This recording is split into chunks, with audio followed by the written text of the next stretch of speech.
દિગંતભાઈ, શું કારણ આપણે શિકાર બનીએ છીએ છતાંય પહેલી પસંદ તો પાછી ત્યાં જ?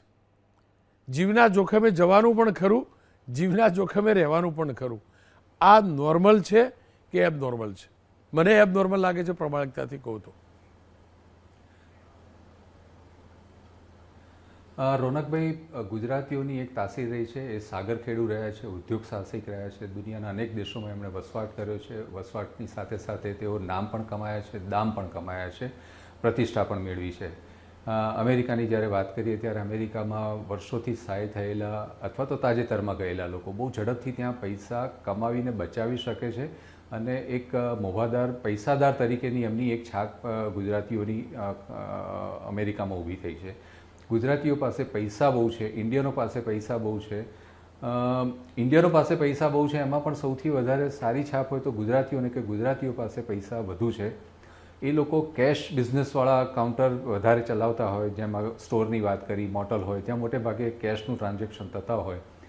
આવા જગ્યાએ જ્યારે રોબરીના બનાવ બને અથવા તો મર્ડરના બનાવ બને ત્યારે જે પણ માણસ આવી રીતે હુમલો કરવા આવતો હોય એની એક મનમાં દાનત એવી ઈચ્છા હોય અથવા તો એની પ્રભાવ એવો હોય કે આ દુકાનમાં ગુજરાતીની છે, ઇન્ડિયનની છે, એટલે અહીંયા કેશ તો મબલખ હશે જ અને આ લોકો પ્રતિકાર કરવાની શક્તિ એમની ઓછી હોય છે, એટલે અહીંયા બહુ ઝડપથી આપણું કામ થઈ જશે. છતાં પણ કોઈ પ્રતિકાર કરવાનો કદાચ કોઈ પ્રયાસ કરે, એમાં પેલો એનું ગન કાઢે, હથિયાર કાઢે અને એના કારણે એનું મૃત્યુ થઈ ઘટનાઓ થતી હોય. બીજી એક એવી વસ્તુ છે રોનકભાઈ કે આપણા ગુજરાતીઓ જ્યારે પૈસા ખૂબ કમાય છે ત્યારે અત્યારે એમના માટેની એક નવી એક જેલસીનો પણ એક ભાવ ઊભો થયો છે. એના પણ ઘણા કારણો છે. રોનકભાઈ, એક કહેવત છે કે બી રોમન ઇન રોમ, દેશ એવો વેશ. આપણે જ્યારે કોઈ પણ દેશમાં જઈએ ત્યારે આપણે એ દેશની સંસ્કૃતિને કોઈક રીતે તો સ્વીકારવી પડે.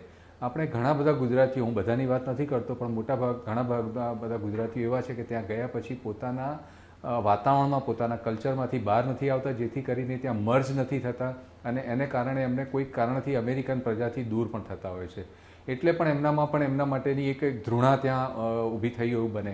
70ના દાયકામાં રોનકભાઈ, જો આપને ખ્યાલ હોય તો અમેરિકામાં એક ડોટ બસ્ટરનું એક કાર્યક્રમ થયો હતો અમેરિકનો દ્વારા કે કોઈ પણ મહિલા જે ચાંદલો કરેલી દેખાય એને વાળ પકડીને પટકીને ત્યાંના ધોળિયાઓ કાળિયાઓ મારતા હતા.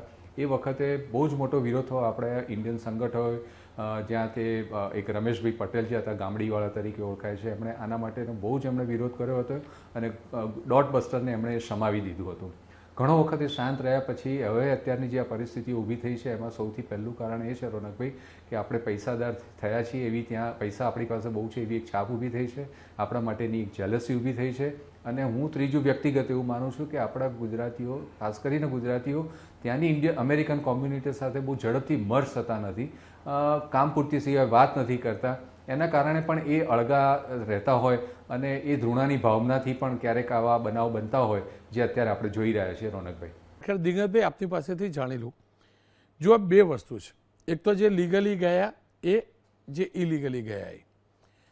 સ્વાભાવિક રીતે લીગલી ગયા એમને તો કદાચ કોમ્પન્સેશન મળતું હશે, ઇન્સ્યોરન્સ મળતું હશે. ઇલીગલી જતા હશે એમની શું સ્થિતિ થતી છે આપણે જાણીએ છીએ. અને એ છુપાયેલું નથી ને, હકીકત પણ છે કે આપણે લોકો ગયા છીએ, આપણે ગયા છીએ. બાંગ્લાદેશીઓની જેમ તોફાન કરવા કે ધમાલ કરવા નથી જતા, પણ આપણું કદાચ સ્ટેટસ ત્યાં irતું જ હશે. આપણે ગયા છીએ, હકીકત છે. પણ આ સંજોગોમાં જ્યારે આ પ્રકારનું ગન કલ્ચર ડેવલપ થયેલું જ છે, તો તમને નથી લાગતું કે આપણા જેટલા પણ સંગઠનો છે એમને એક્ટિવ થવું જોઈએ? રોનકભાઈ, હું આ જ વાત પર આવવાનો તો સારું છું તમે મને જ આ સવાલ પૂછ્યો. અમેરિકામાં, ખાસ કરીને અમેરિકામાં, બીજા દેશની વાત હમણાં પછી કરીએ, અમેરિકામાં આપણા ગુજરાતીઓ સંગઠિત નથી.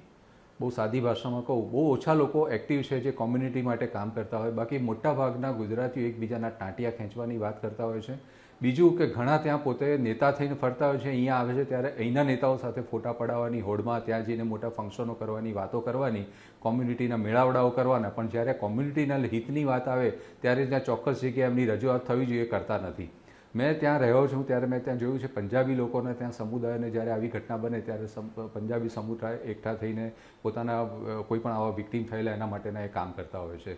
સાઉથ ઇન્ડિયન લોકોનું પણ એક સંગઠન એટલું મજબૂત છે કે એ લોકો પણ એમના વિસ્તારમાં, એમના કોમ્યુનિટીમાં જ્યારે આવું થાય ત્યારે એ લોકો સંગઠિત થઈને એની રજૂઆત સબળ રીતે કરતા હોય છે અને ક્યાંક ને ક્યાંક એમનો અવાજ ઉઠાવતા હોય છે. આપણા ગુજરાતીઓ રોનકભાઈ દુઃખ સાથે કહેવું પડે ઘણા સારા પણ છે, હું બધાની વાત નથી કરતો, પણ ઘણા મોટા ભાગના એવા છે કે જેમને ફક્ત અને ફક્ત ત્યાં મોટા ભા અને બહુ મોટે નેતા છે એવું પ્રસ્થાપિત કરવાના, દેખાડો કરવાના, શોબાજી જ કરવાના છે. એમને ક્યારે કોમ્યુનિટીનો અવાજ ઉઠાવ્યો? હું ત્યાં રહ્યો છું, એક રમેશભાઈ હતા, રમેશ પટેલ, જે ગામડીવાળા તરીકે ઓળખાતા હતા. એમણે કોમ્યુનિટી માટે ઘણું એ વખતે કામ કર્યું હતું અને એ બિચારા અત્યારે રહ્યા નથી. અત્યારે બીજા લોકો પણ નાના મોટા કામ કરતા હશે, પણ જે સંગઠનની વાત કરી એમાં આપણે ગુજરાતીઓનો કચાશ છે રોનકભાઈ.